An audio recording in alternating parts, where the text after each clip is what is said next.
only on Earth, but elsewhere.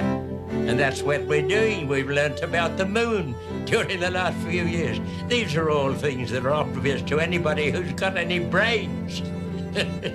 But most people enjoy not using their brains and filling their bellies. Am I right or wrong? Raymond Dart's discovery was the opening salvo of the Skull Wars, a brash challenge to the scientific wisdom of his day.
He had come from London, the world's center for the study of evolution.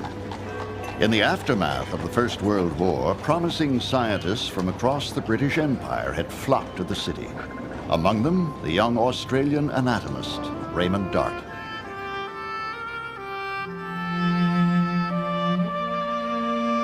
At University College, he met and worked with the giants of anthropology, Dr. Grafton Elliott Smith and Sir Arthur Keith. But after 3 years, Dart's dream job suddenly ended. Arthur Keith recommended that Dart take a teaching post in distant South Africa, a decision the newly knighted Sir Arthur would live to regret.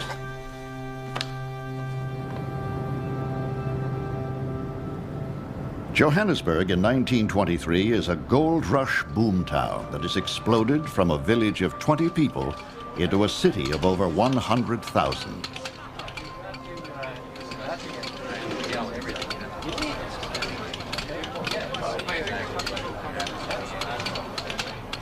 It's a place for adventurers where wealth is measured in ounces.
salmon, brings the skull of an extinct baboon that she found being used as a paperweight. When Dart asks where it came from, he is told the quarry at Taung.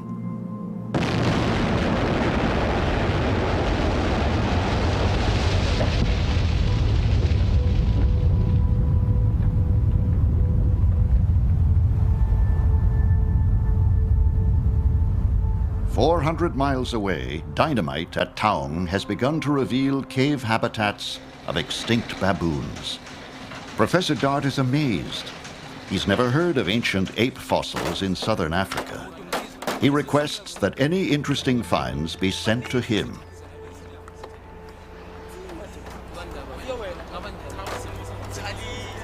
On the morning of November 28, 1924, 2 crates are delivered from Taung. Dart is about to host a colleague's wedding.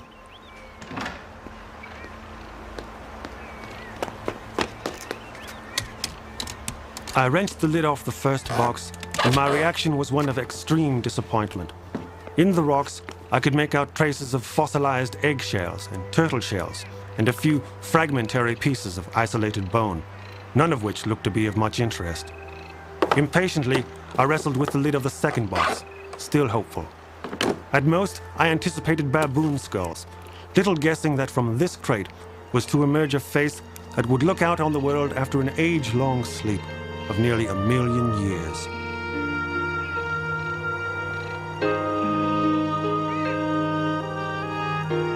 And there's another treasure, the fossilized cast of a tiny brain.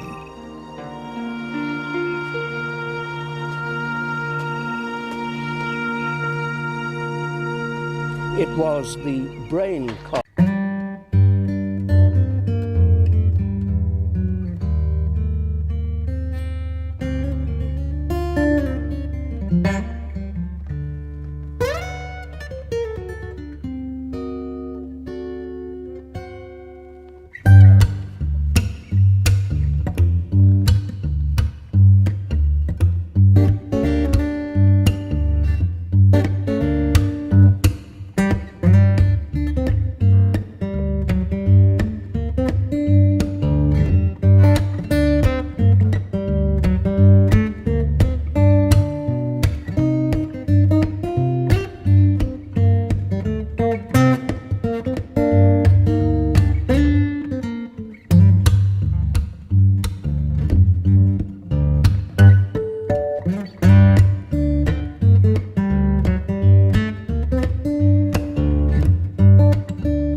saw that it was on the threshold of humanity and made so bold at 31 years of age to claim that. Dart's announcement that he has found the missing link in South Africa will stun and amaze the scientific world and touch off a bitter 30-year War of the Skulls. London, 1925. With a brash stroke of confidence, the young Raymond Dart has rushed an article about the Taung skull to the journal Nature, describing the South African fossil he believes to be the missing link to human evolution. At first, reaction to Dart's discovery is rather positive. Even from England's Sir Arthur Keith, the most prominent anthropologist of his era. But just 1 week later, the full impact of the unique skull sinks in. In an abrupt about-face led by Keith, the British dismiss Taung. We don't know how old it is. Dangerous to draw any conclusions. He was a baby chimpanzee. It was too young in geological Not in the terms. human line. Taung was a recent ape. Piltdown was a man. The fossil was too young a child. Not human. Not a missing link, but an anthropoid ape. The Taung skull from Africa contradicts the favorite British skull, Piltdown Man.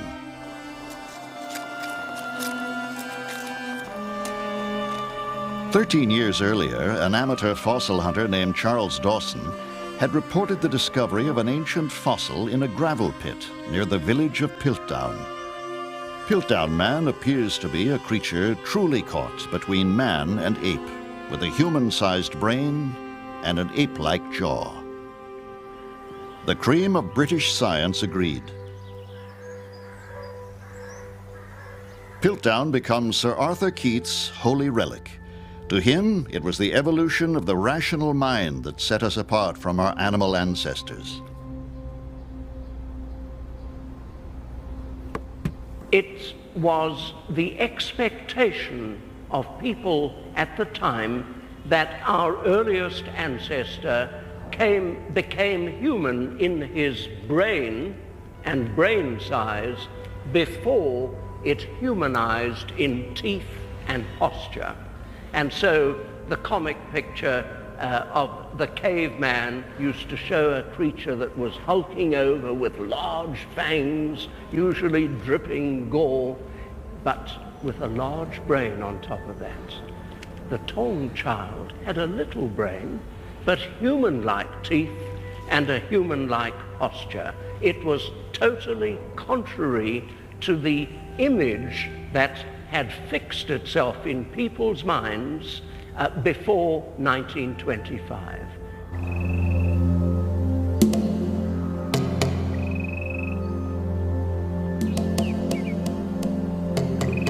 So far, the search for missing link skulls has been confined to Europe and Asia.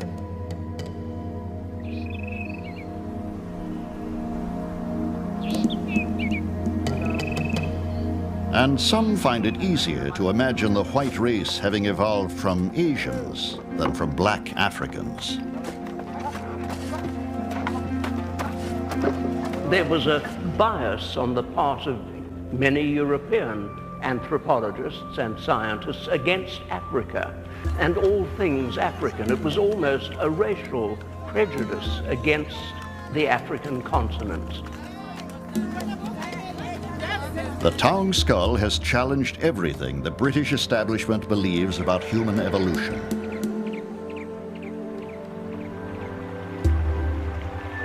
But why such passion about one tiny skull? The stakes are high. The issue, what made us human? For most scientists, it was the appearance of a large brain that marked our break from the lowly apes. But the small-brained Taung child suggests that the path to humanity began with the body, not the brain.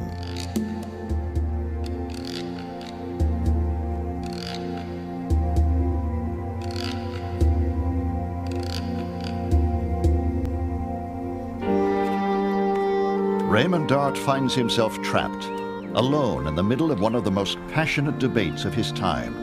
Who are we? And where do we come from? If Dart wants to prevail, he will need help, an ally. He finds one here in South Africa, Dr. Robert Broom, a contemporary of Sir Arthur Keith, a Fellow of the Royal Society of London. An expert, Broom has already sketched in one branch of the tree of evolution by finding the reptilian ancestors of mammals.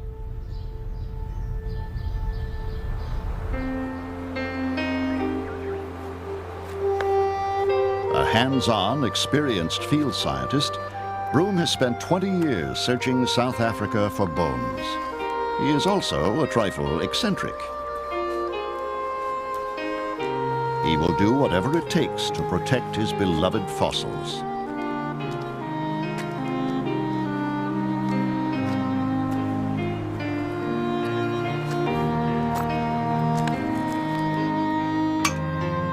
February 8th, 1925. Dear Professor Dart, your missing link is really glorious. Perhaps I may make a trip up to Joburg for a day and pay my respects to my distinguished ancestor. With best wishes, Robert Broom. Broom was the only visitor who knew from his own experience what this was. And when he came in, it was on a table, and he was on his knees looking at this, and so on. And I said, "What on earth are you doing there?" He said, "I'm bowing before our ancestor." Though nearly 30 years apart in age, the two men cement an alliance that will last the rest of their lives.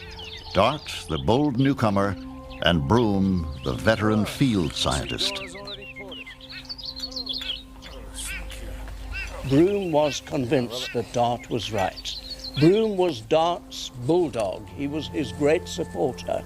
And it was Broom's destiny, ultimately, to find the first adult of the same kind of creature as the Taung child.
Chimpanzee.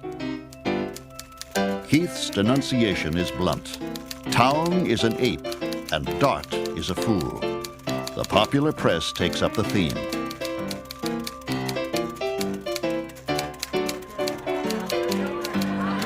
And at a time when the theory of evolution itself is under attack by some groups as anti-Christian, Dart becomes swept up in a bitter religious debate.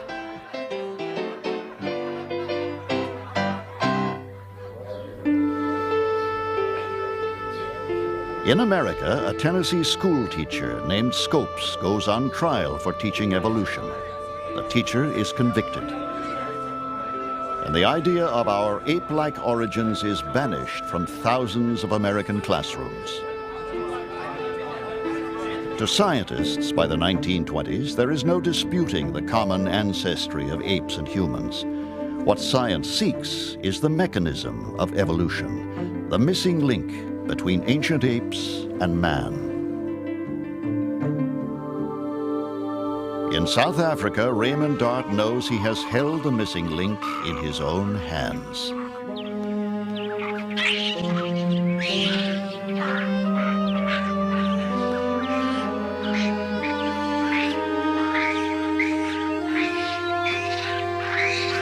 This forthright rejection of my beliefs made me feel that leading anthropological opinion was ganging up on me. None of their arguments persuaded me to deviate in the slightest from my earlier conclusions. Dart was a man of courage, a man who was willing to take chances, and he often did. A man who was a heretic in science. He didn't mind standing out against the flow of the tide. Battle upstream against the tide was how he did his science. But soon Raymond Dart will coax new secrets from the town child's skull. The Skull Wars are far from over.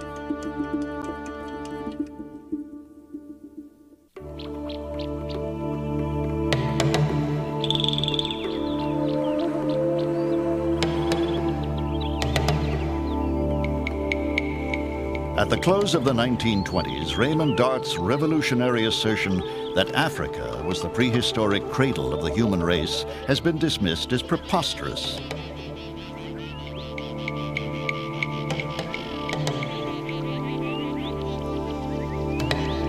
Dart believes he has found the missing link.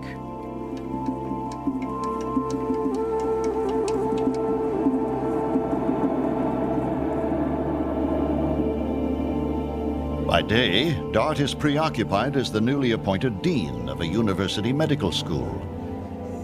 But at night, he works to expose the biting surfaces of the ancient town child's teeth.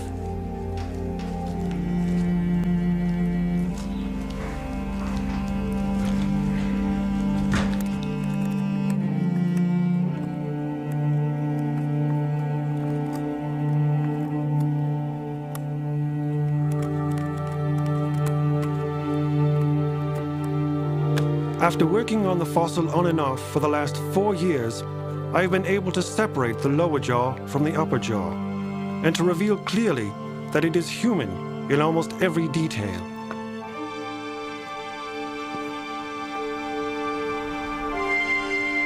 This was the mouth of a meat eater, and in it Raymond Dart beholds not merely a fossil, but a lost world recaptured. We never knew before an ape which lived on a cliff or plateau, on the fringe of the desert.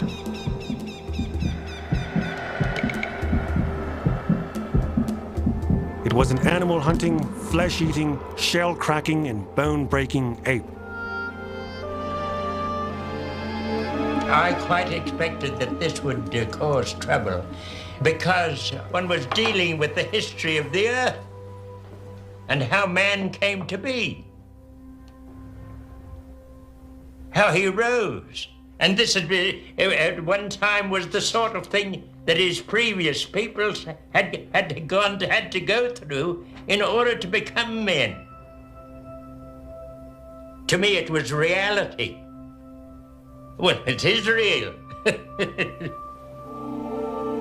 To eat like a human being, the town creature likely lived as one. Soon, Robert Broom sees the truth for himself.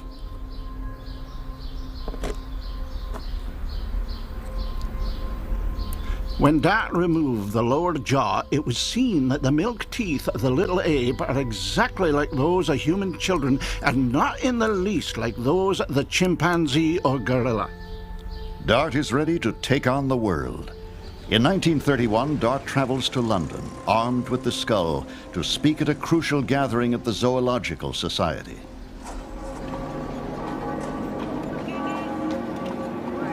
When I arrived in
As there seems to be no other way of convincing the world, I resolved in 1936 to hunt for an adult skull.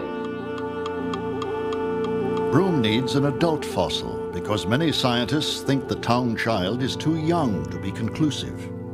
Everyone knows that the features of a species really emerge after puberty. Could you tell from a little baby boy of such tender years what kind of an adult it was going to grow up into? So they said, we want an adult before we'll be prepared to talk turkey with you.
If he had seen anything like it at Sterkfontein, and he replied that he rather thought he had.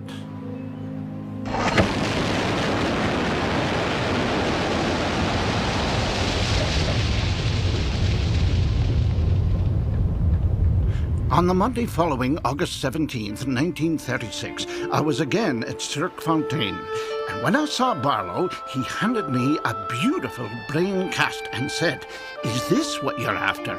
I replied, "Yes, this is what I'm after." It was clearly the brain cast of an ape man, and in perfect condition. And so the next crucial clue in the mystery changes hands for a handful of change.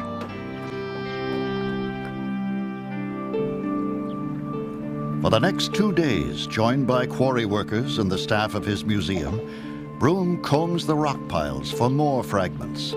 Again, fate guides his hand. He finds a partial skull with 4 distinctly human-like teeth.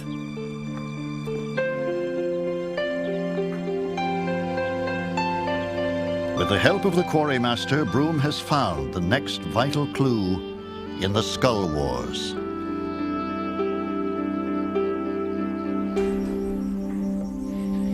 Broom returns to Pretoria with the fossil he christens Miss Sterkfontein. He writes to the one man he knows will share his excitement. September 18th, 1936. My dear Dart, you will be interested to hear of the progress of Miss Sterkfontein. She has turned out to be a trump. The two allies meet every week when Broom lectures in Dart's department. But Dart finds himself too overwhelmed by his university duties to help Broom analyze the Sterkfontein skull.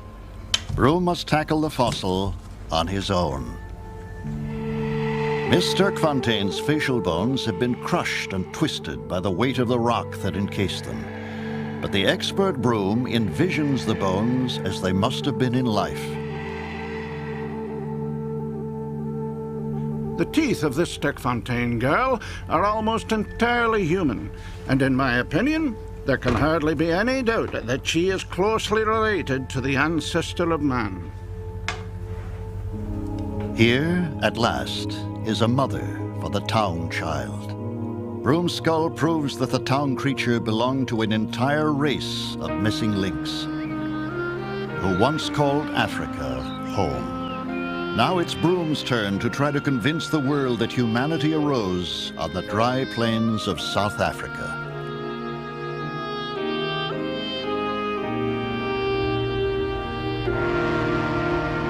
In 1937, Broom is invited to the United States to a conference on human origins. In New York, at the American Museum of Natural History, Broom enlists the support of one of the most powerful men of American science.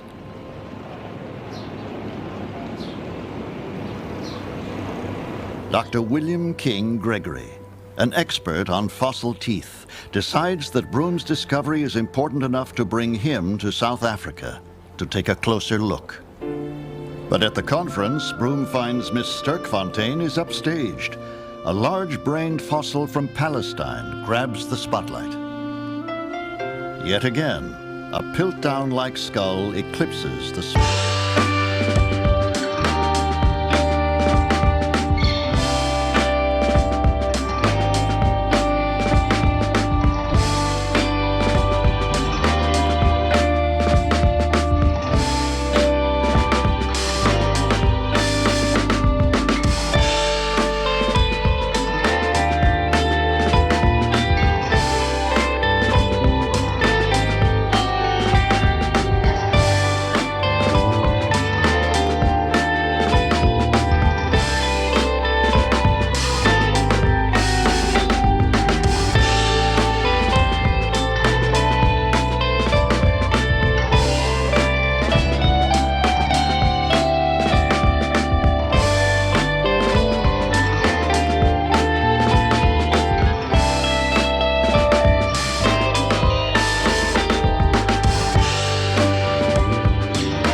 The expression missing link is an inaccurate one today. Dr. Broom has found it.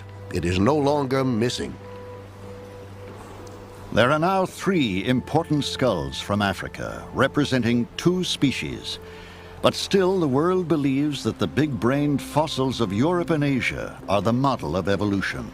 And one skull, above all, is held up as proof. Piltdown Man, the British missing link, still revered, honored with a monument unveiled by Sir Arthur Keith.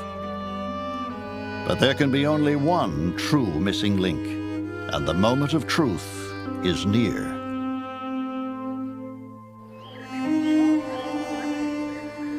The final battle of the War of the Skulls will include the exposure of one of the most infamous scientific frauds of the 20th century. By 1938, the large-brained fossils of Europe and Asia still impede the universal acceptance of the African origins of mankind.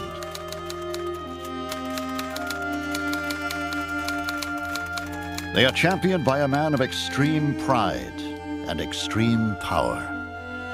Sir Arthur Keith, Piltdown's greatest advocate.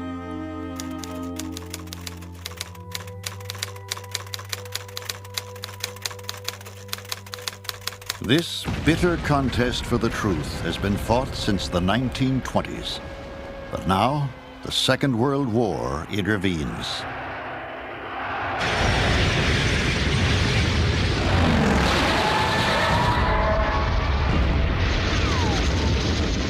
In South Africa, as troops are mobilized to join the Allied forces, blasting at the limestone quarries is halted. And Dr. Robert Broom eagerly uses the wartime hiatus to prepare his own scientific battle. Broom, at the age of 72, in painstaking detail, compiles the complete history of the South African missing links, which Dart has called Australopithecus. First, the child from town, the upright, meat-eating hunter. Then Broom's own discoveries, the town child's parent, Miss Sterkfontein, and the second race of missing links from young Gert Terre Blanche's treasure trove. All creatures with humanoid teeth, small brains, and erect posture, evidence that they had begun to live like humans.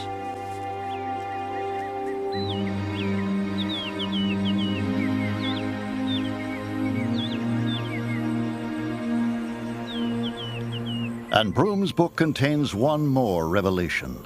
The rocks in the African caves containing the skulls were much older than anyone had thought.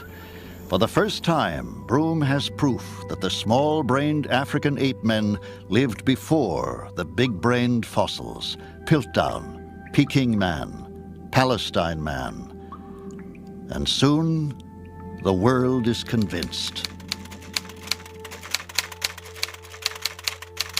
Broom receives congratulations from around the world. Grudgingly, even the champion of Piltdown Man, Sir Arthur Keith, writes to Robert Broom. March the 12th, 1946. My dear Broom, I hasten to congratulate you on a magnificent piece of work. You have placed the Australs definitely on the map of man's past. Dart began the job, but it is entirely to you, to your sheer intuition, your energy and enterprise that has ended in such a harvest. A truce to the differences of opinion. I have acquiesced. Yours warmly, nay affectionately, Arthur Keith. Finally, in a letter to the publication Nature, Keith surrenders to Raymond Dart, the man whose work he ridiculed for 20 years. I was one of those who took the point of view that when the adult form of town was discovered, it would prove to be near akin to the living African anthropoids, the gorilla and the chimpanzee. I am now convinced that Professor Dart was right and I was wrong.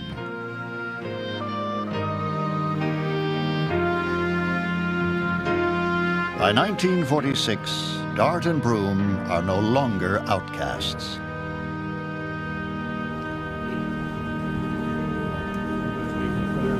And as more and more evidence of primitive man is found in the weathered gorges of South Africa, Robert Broom and Raymond Dart finally are hailed as pioneers. By 1950, the evolutionary pathway of the human race is becoming clear. The African skulls, with their small brains, are the oldest missing links found so far. Taung, Kromdraai. Far younger are the bigger-brained fossils Peking Man, the Neanderthals, and finally, modern man.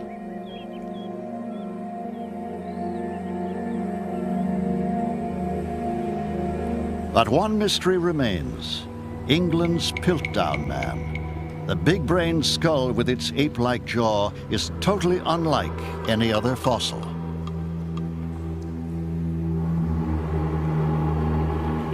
By 1950, so many more ape-man fossils of Australopithecus had been found in Africa that Piltdown had become a veritable enigma. And looking at the question, one of Dart's former students, Joe Viner, came to the conclusion that the only way that it could be explained was if it had been fraudulently salted into the gravel at Piltdown. Travelling back to Oxford one evening after a conference at which we'd been discussing the Piltdown problem, I was wondering how one could possibly explain the curious contradictions of these finds. Well, then it occurred to me that one possibility might well be that someone had deliberately placed the parts of the cranium with a broken jaw of a modern ape. Viner is exactly right. Laboratory tests show Piltdown to be an elaborate counterfeit. A human skull only 500 years old, with the jaw of a modern orangutan. The jaw rapidly yielded critical evidence. The molar teeth had been filed down to give a human-like wear pattern rather than an ape-like wear pattern. The joint of the jaw, which joints it to the base of the skull, that had been deliberately broken away so that the telltale giveaway evidence was removed. The other giveaway evidence of an ape jaw is in the chin region, and that had been smashed away. The newspapers soon announced the death of a creature that never lived.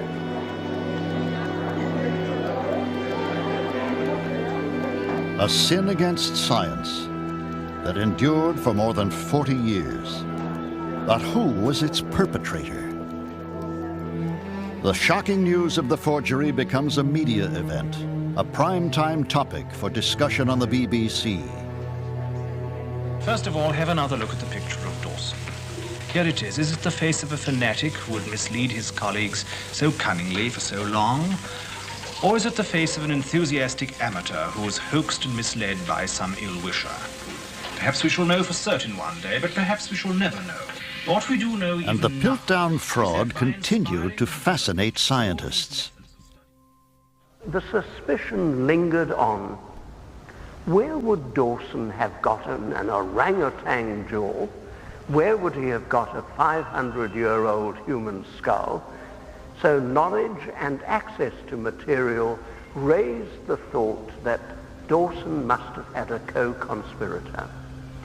And 40 years later, after 1953, Ian Langham of Australia, Frank Spencer of New York, supported by myself, came up with evidence to suggest that the co-conspirator was none other than the great British anatomist, anthropologist, Sir Arthur Keith.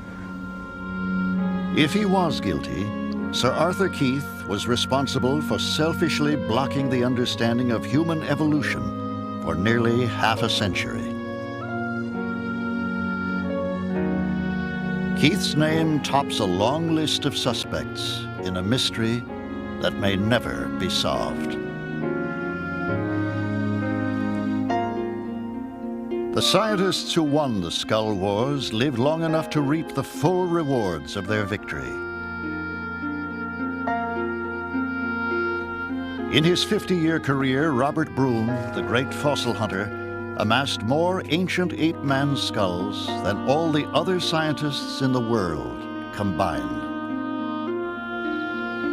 Robert Broom died in 1951 at the age of 85, just before the exposure of the Piltdown forgery.